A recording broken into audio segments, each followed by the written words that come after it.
What's up, YouTube? I want to talk about my guy Kelvin. He's been training using the Jump Science PhD program, and I've been seeing updates here and there on Instagram, but I really did not know how much progress he had made.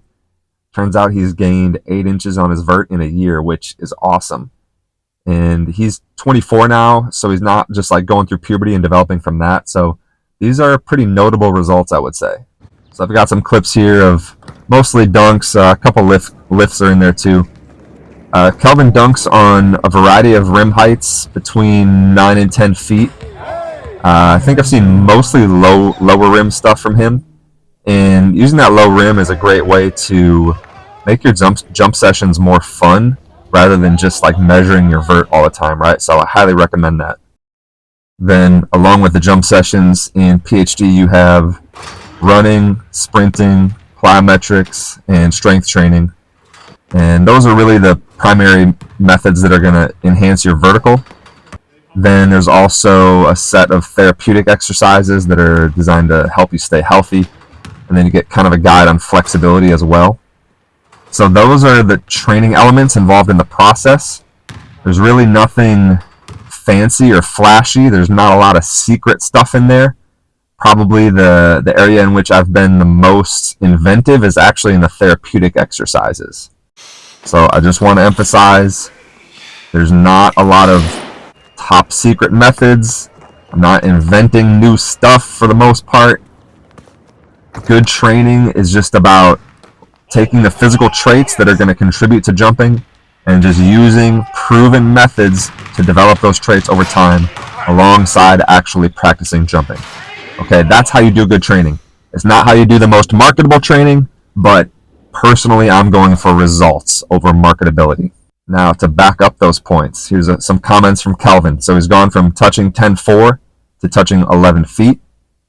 He says, 2-foot jumping correlates more with your strength. When my squat and clean go up, my vert goes up. And that is the scenario we want, right? It's not always the scenario we get, but that's what we want. We want to create a situation in which we get good training transfer, and then it's just simple. Squat goes up, bounce goes up. Next, he says 2-foot jumping is a skill. So he used to do all these drills for his penultimate step, but he didn't actually commit to practicing jumping. Now he says you don't need any drills, just jump. And lastly, he says low rims are your friend. He used to think dunking on low rims was dumb, but as it turns out, that's how most great dunkers learn. And I support that message. Use low rims. So you should have a decent grip on what the components of training are, right? Or like what are the ingredients in the recipe.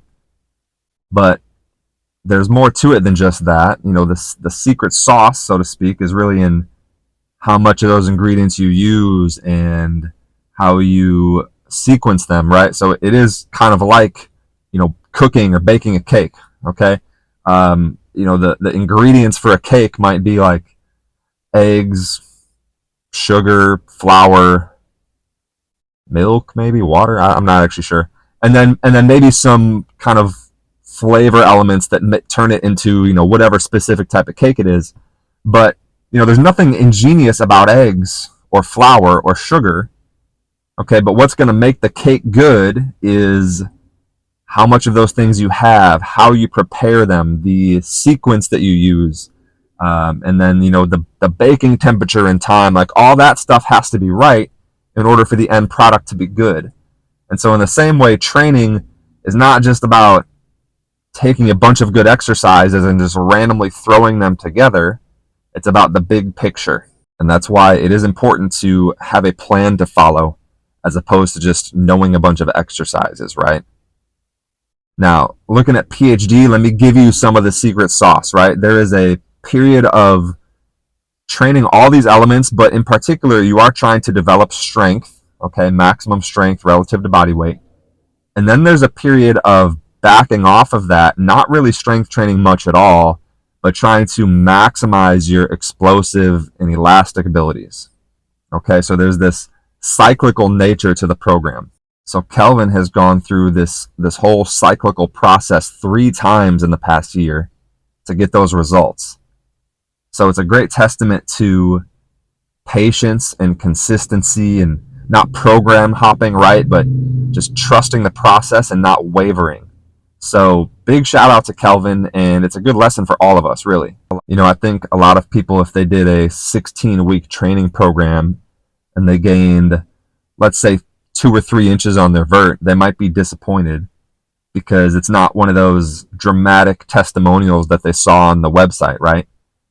But just think long term. If you keep chipping away and you gain an inch here and an inch there, and you do that for years, next thing you know, you're going to look back and you're going to be jumping 20 inches higher than you used to, right? And you're going to be a beast.